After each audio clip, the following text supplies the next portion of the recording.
製作過程同埋食譜呢，已經擺咗 description 裏邊啦。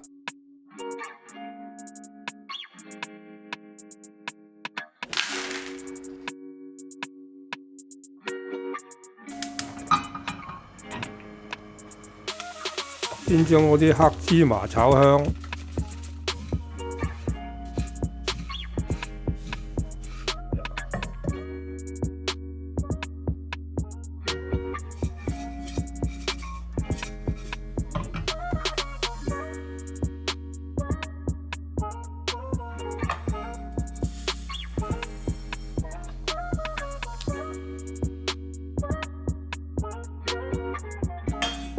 攤凍後擺入磨粉機攪碎，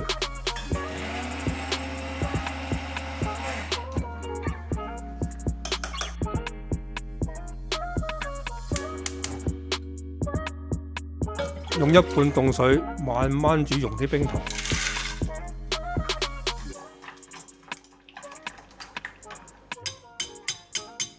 攤凍備用。先將澄麵粉同埋馬蹄粉攪勻，然後倒落個兜裏面，加水撈勻後，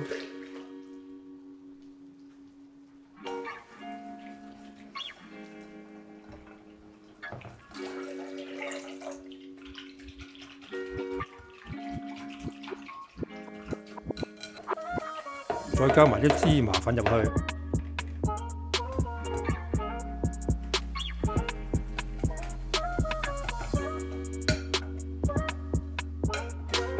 將啲芝麻漿倒埋入去啲糖水裏邊，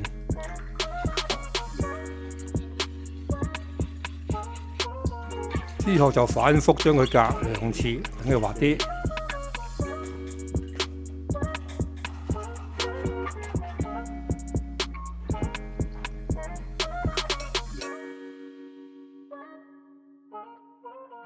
準備烹熱水就可以蒸啦。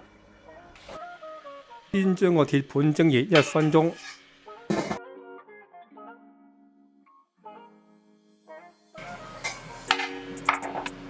再搽油。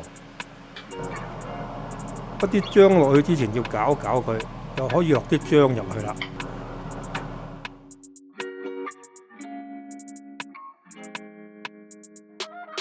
蒸分半鐘，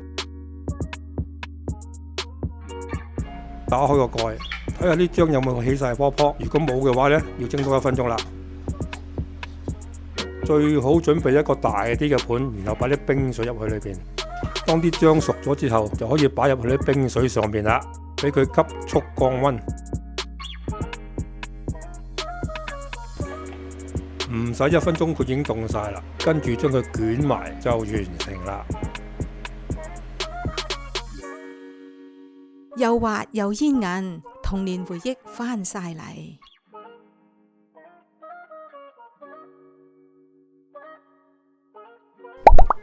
多謝收睇，